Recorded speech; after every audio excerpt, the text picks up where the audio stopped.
Hello दोस्तों, examination classes में आपका स्वागत है। आज मैं आप लोगों के सामने जनरेशन ऑफ कंप्यूटर लेके प्रस्तुत हुआ हूं, लेकिन बगल में जो है थोड़ा नॉइज़ क्रिएशन है। अगर आपको नॉइज़ डिस्टर्ब करे तो प्लीज़ इसके लिए मुझे क्षमा करिएगा। आइए देखते हैं generation of computer. First generation की मैं बात करता हूं 1942 टू 1955। जैसा कि आप देख रहे हैं, in 1946 professor J Presper Eckert and John Mauchly formatted first digital computer in which they use vacuum tube.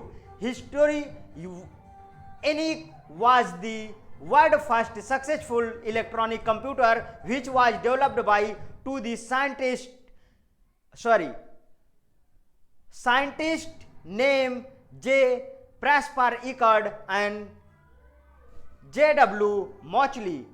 ENIAC was the very huge and big computer and its weight was 30 tons.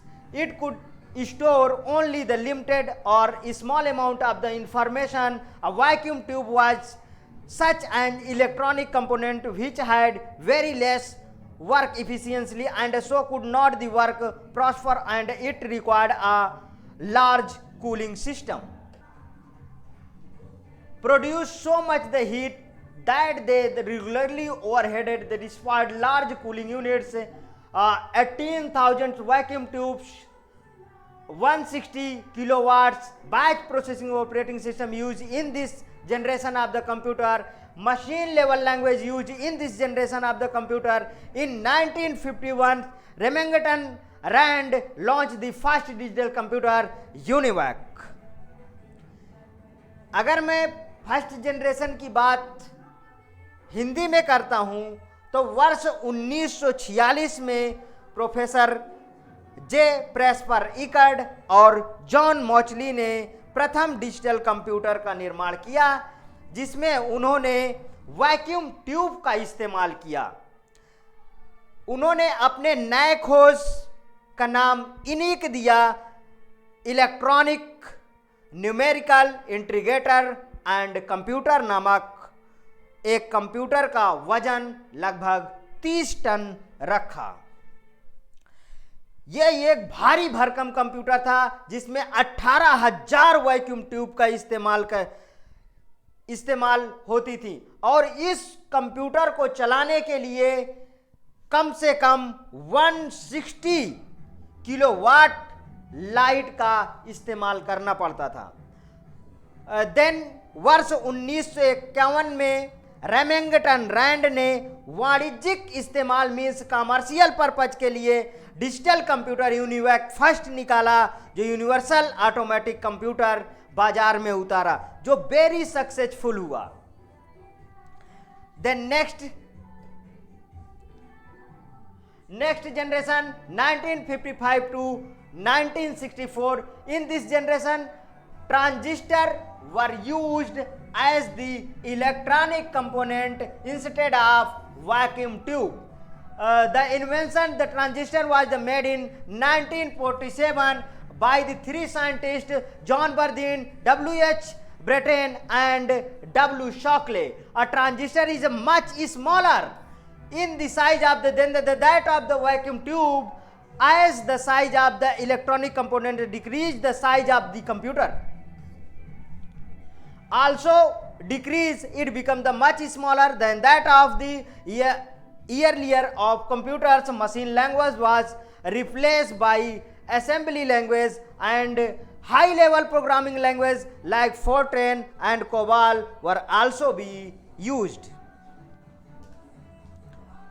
वर्ष 1948 transistor की खोज ने computer की दुनिया में एक महत्वपूर्ण योगदान निभाया, जिसने वैक्यूम ट्यूब को रिप्लेस किया। नहीं तो उस भारी भयंकर कंप्यूटर में इलेक्ट्रिसिटी और हीट नॉइज बहुत ज़्यादा था। अब इस ट्रांजिस्टर में अगर एक ड्रॉबैक था तो वो साइज में बड़ा था, और बहुत सारा जो है इसमें भी हीट की प्रॉब्लम देखने को मिली थी।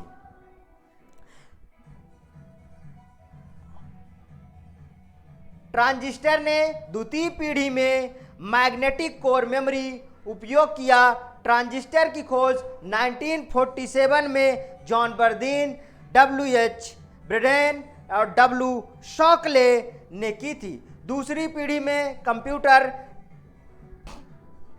ट्रांजिस्टर यूज होने की वजह से काफ़ी आसान और यूजफुल हुआ।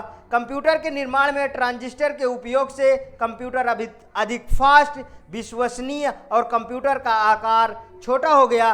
द्वितीय पीढ़ी के कंप्यूटर में असेंबली लैंग्वेज का यूज हुआ जो एक न्यूमोनिक कोड पे काम करती थी।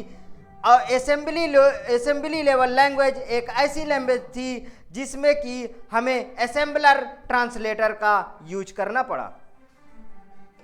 The next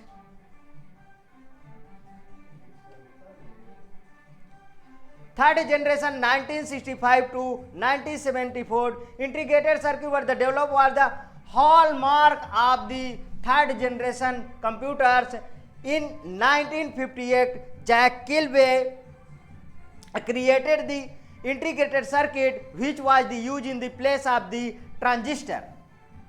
Integrated circuit or semiconductor chip were large number of the miniature transistors packed on silicon chip.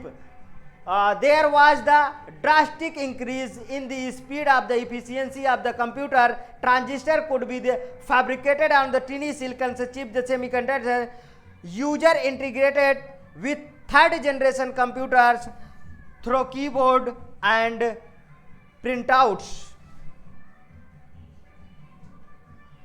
There were the interfaced with the operating system which allowed the device of the run multi-process concurrently at one time with the central programs that monitors the memory.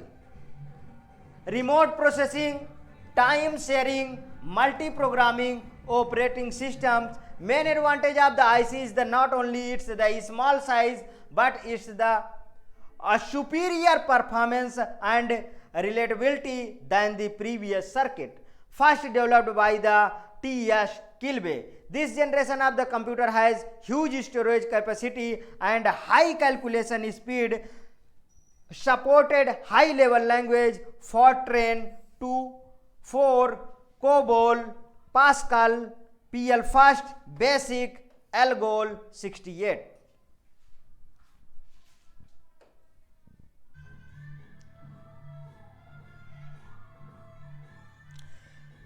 तीसरी पीढ़ी के computer में transistor की खोज ने दुनिया में भूचाल ला दिया, जो कंप्यूटर के आंतरिक अंगों को वेरी केयरफुली और तीव्र गति प्रोवाइड किया। जैक किल्बी ने इंटीग्रेटेड सर्किट को 1958 में खोज किया। यह कंप्यूटर में ऑपरेटिंग सिस्टम का प्रयोग हुआ। थर्ड जनरेशन में वैज्ञानिक द्वारा कंप्यूटर अधिक से अधिक कंपोनेंट्स में एक सिंगल चिप में समाहित किया गया, जिसका परिणाम रिजल्ट यह हुआ कि कंप्यूटर अधिक तेज और आकार में छोटा होता गया। पीढ़ी दर पीढ़ी सिस्टम में सुधार हुआ और इसमें हाई लेवल लैंग्वेज का प्रयोग हुआ। Then next fourth generation 1975 to 1989 million transistor fabricated on the single circuit technology also headed the invention of the Intel 4004 chip, which was the first microprocessor to become commercially available in 1971. A microprocessor is the single chip LSI circuit which is used in a computer for the any arithmetic and logical functions to be the formed by any program. The creation of even smaller component including laptop and handheld device. The graphical user interface also be invented during this time. Computers memory and storage also went through the major improvement. VLSI and USLI are also started to be the used. VLSI, very large scale integration, very large scale integration.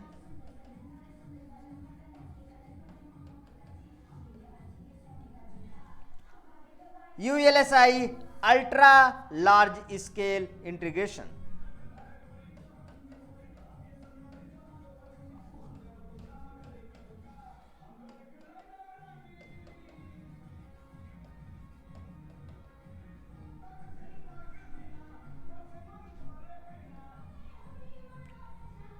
All the high level language like C, C++, basic are used.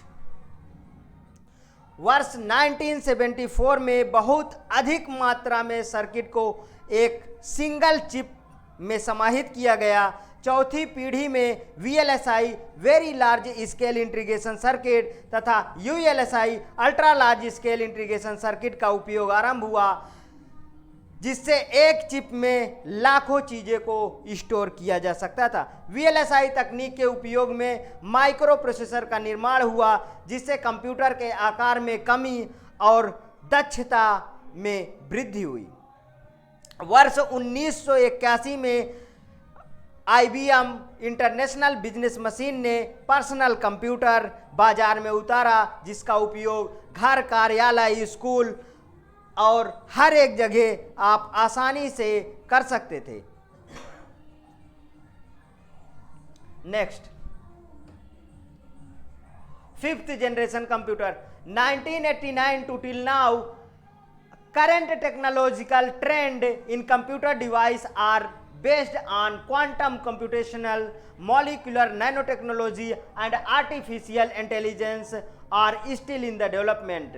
There are the some applications such as the voice recognitions that are already being used today. Artificial intelligence, quantum computation and the molecular and nanotechnology will the change the view and the functional of the computer in the year to be the come. Internet, email, www, World Wide Web are also be becoming. Parallel processing has been the use and semiconductor technology has also been used in it. Superconductivity technology has been also be used. Notebook, Ultrabook, Chromebook, robotic game playing, neural network and decision making ability in real life. Ultra large scale integrated circuit are also be very carefully used. Java, Visual Basic, HTML, CSS, JavaScript, PHP,